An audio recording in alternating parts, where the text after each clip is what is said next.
Important है।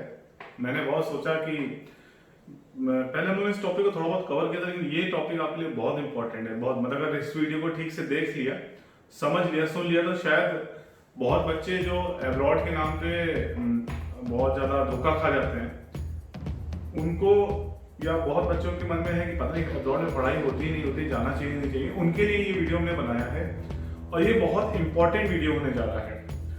मैंने वो सारी बातें इस वीडियो में कवर करूंगा मैं कि आपको शायद इससे काफ़ी कुछ सीखने को जानने को मिले, जो हम अपने एक्सपीरियंस से आपको बताएंगे।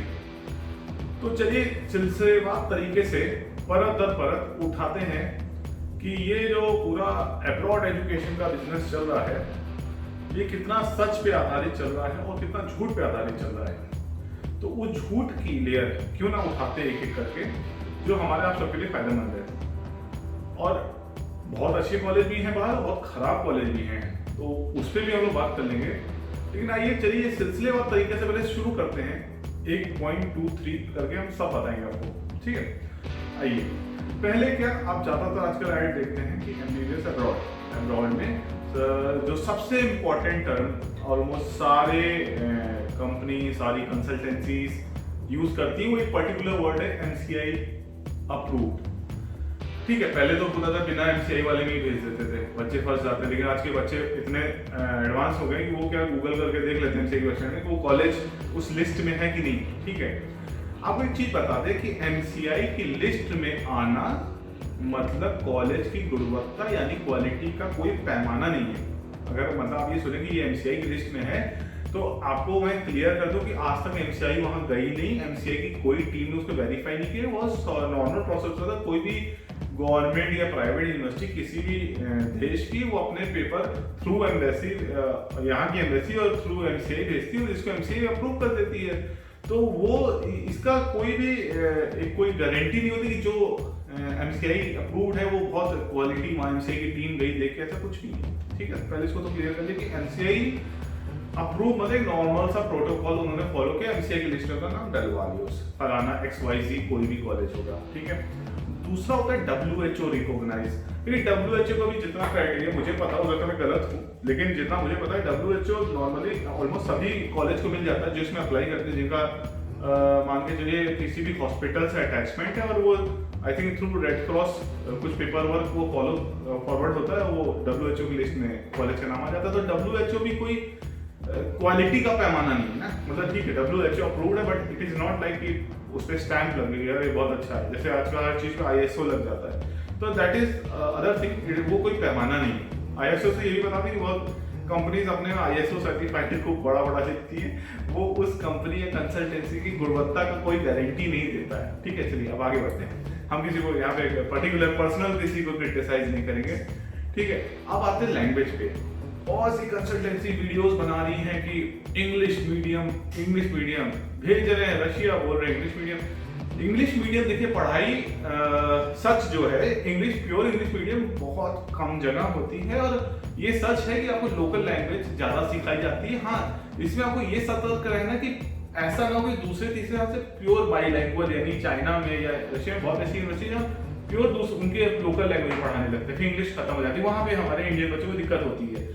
तो प्योर बाईलैंग्वेज ना हो, वो चीज देख लिया। बाकी लोकल लैंग्वेज तो आपको सीखनी ही पड़ेगी। आप किसी भी कंट्री जाएंगे, आप नॉर्थ से साउथ जाएंगे तो साउथ इंडिया में भी साउथ की लैंग्वेज सीखनी पड़ जाती है पेशेंट से बात करने के लिए, लोकल पेशेंट से, और वो नॉर्थ आएंगे तो नॉर्थ की इंडिया आपकी लैंग्वेज सीखनी पड़ेगी। तो इट्स वेरी कॉमन थिंग वो कि आपको लैंग्वेज दूसरी सीखनी पड़ती है।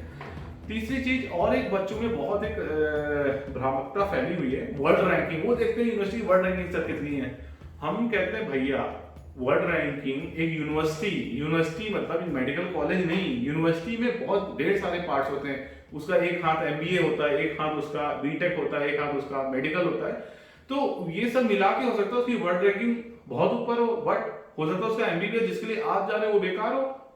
मतलब कहने का वर्ल्ड रैंकिंग कोई पैमाना नहीं है कि आपकी क्वालिटी बहुत अच्छा मेडिकल कॉलेज आप देखने जा रहे हो, वर्ल्ड रैंकिंग लिखा तो हाँ वर्ल्ड रैंकिंग मतलब उसका क्वालिटी अच्छी है। देखिए वर्ल्ड रैंकिंग से इंपॉर्टेंट देखिए उसका हॉस्पिटल कैसा है, हॉस्पिटल एक्सपोजर कैसा है, मतलब उस पर्टिकुलर यूनिवर्सिटी का हॉस्पिटल है कि नहीं है, और वो कैसे है, आपको कितना एक्सेस दे रहे हैं पेशेंट देखने का। ऐसा तो नहीं कि आप बाहर से दूर से देख रहे हैं। तो ये क्लियर कर लिए, क्योंकि बहुत ऐसी यूनिवर्सिटीज हैं बहुत ऐसी कंट्री जो अपने कंट्री के पेशेंट आपको छूने नहीं देंगी, तो वो आपको ऐसी ऑब्जर्वरशिप एज ऑब्जर्वर हाथ बांध के आप खड़े होकर तमाशा देख सकते हैं, तो वो एक्सपोजर उतना मिलता नहीं है।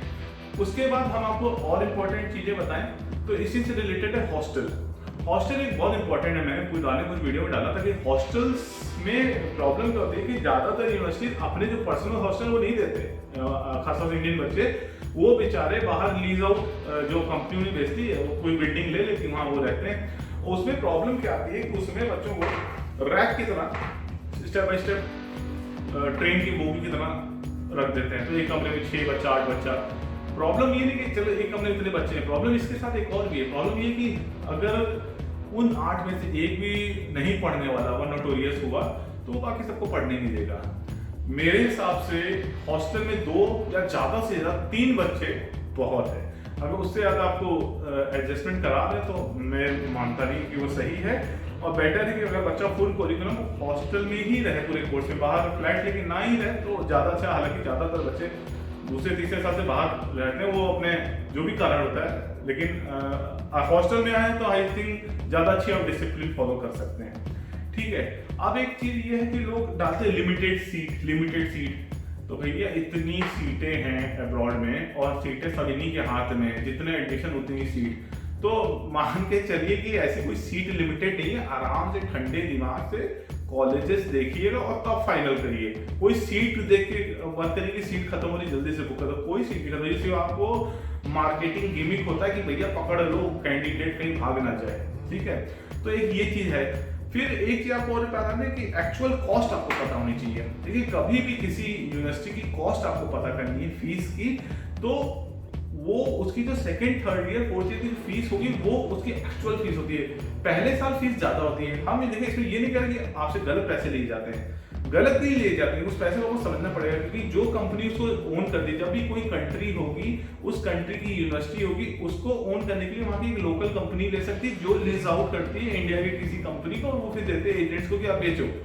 तो फर्स्ट ईयर में एडमिशन फीस या आप कह लीजिए वन टाइम फीस या जो प्रोसेसिंग फीस ऐड होती है वो इसीलिए ऐड की जाती है कि सबका भाई सब बिजनेस कर रहे हैं तो सबका इंटरेस्ट है, तो ऑब्वियसली सब लोग लेंगे, तो वो देखिएगा। लेकिन बहुत बड़ी डिस्क्रिपेंसी नहीं होनी चाहिए कि फर्स्ट ईयर में उन्होंने आपसे सीधे 8 लाख ऊपर का लिया और दूसरे साल से 2 लाख फीस है, पता चला हर साल लाख 2 लाख 3 लाख डिफरेंस ठीक है, बट उससे बहुत ज्यादा डिफरेंस थोड़ा सा डाउटफुल है।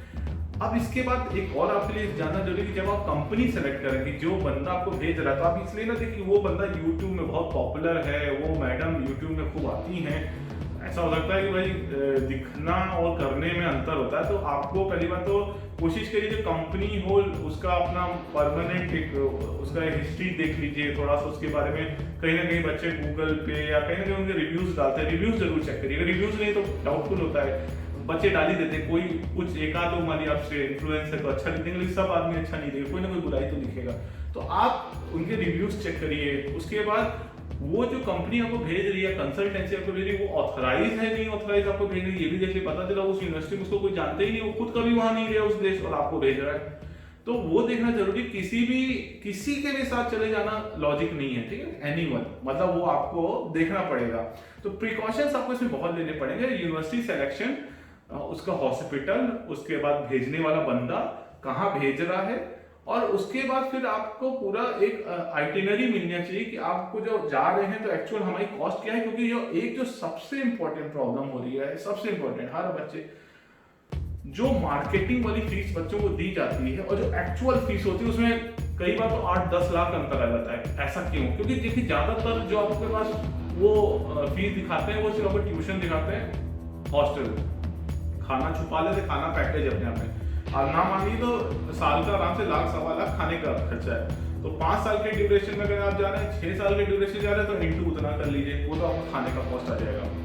और उसके बाद आप हर साल इंश्योरेंस रिन्यूअल, हर साल आपका मेडिकल इंश्योरेंस के अलावा हेल्थ चेकअप का आपका रजिस्ट्रेशन, वीजा रिन्यूअल, हजारों ऐसी फीसें होती हैं जो छोटी छोटी होती है लेकिन बल्क अमाउंट बनाती है। तो एक्चुअल क्या होता है कि जो एक्चुअल कॉस्ट है और जो मार्केटिंग कॉस्ट है उसमें डिफरेंस होता है। तो आपको हमेशा अपनी कंपनी से एक्चुअल कॉस्ट पूछना चाहिए जाने से पहले। पता नहीं आपकी बजट में है ही नहीं, मान लिया आप 20 लाख का बजट लेके बैठे हैं, उन्होंने दिखाया आपको 20 लाख, और जब वहां पहुंचे तो देखा नहीं 35 लाख की यूनिवर्सिटी के लिए, इतना खर्चा कहाँ से लाएंगे, घर में पैसे नहीं है।